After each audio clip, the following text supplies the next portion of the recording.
사기꾼 유튜버라고 조은수입니다.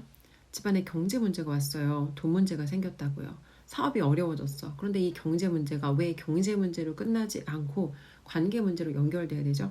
경제 문제가 왔는데 왜 이혼해야 되고, 경제 문제가 왔는데 왜 자녀랑 사이가 나빠져야 돼요?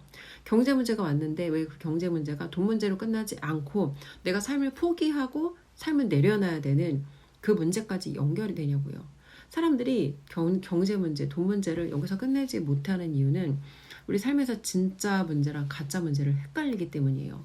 인생에서 진짜 우리한테 우리가 찾아야 되는 본질적인 문제들, 답을 찾아야 되는 문제들은 이런 거예요. 나라는 사람은 과연 어떤 목적을 가지고 살아가야 되나? 삶의 본질적인 가치는 무엇인가?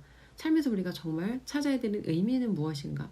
내 삶에 대한 본질에 대한 질문, 내 정체성에 대한 질문, 내가 삶에서 발견해야 되는 내 삶의 의미에 대한 질문, 이런 것들이 사실 삶에 대한 진짜 본질적인 질문들이거든요.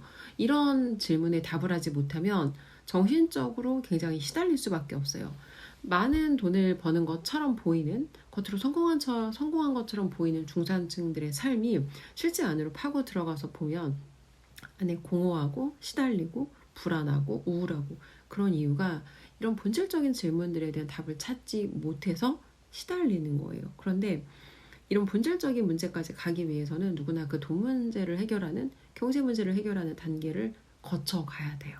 근데 경제 문제가 우리 인생에서 끝까지 집중해야 되는 근본 문제는 아니라고요. 이건 본질적인 문제가 아니라 비본질적인 문제들이라고요. 근데 사람들이 시달리는 정말 대부분의 이유를 보면 경제 문제, 내가 남들만큼 벌지 못하고 남들만큼 누리고 살지 못하고 남들만큼 내가 잘 사는 것처럼 보여지지 않는다는 그런 어떤 자신의 상황과 처지, 특히나 내가 한 번이라도 약간의 성공을 맛봤던 사람들이 떨어졌을 때 훨씬 더 견디는 게 고통스러워요. 왜?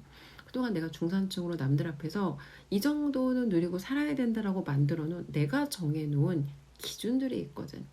돈이 없다는 건 좀 불편해요. 때론 좀 불행할 수도 있어. 그렇지만 돈이 없다는 문제가 우리 가족의 관계를 파괴하는 문제까지 가거나, 내 삶을 내려놔야 되는 문제까지 가거나, 내 건강을 잃어야 되는 문제까지 갈 필요는 없다고요. 돈 문제는 돈 문제고, 돈 문제는 시간은 걸리겠지만 해결을 하면 돼요. 그런데 진짜 문제랑 가짜 문제를 헷갈리면, 이걸 구별하지 못하면 비본질적인 문제로 삶을 파괴하게 된다는 걸 꼭 기억하셨으면 좋겠어요.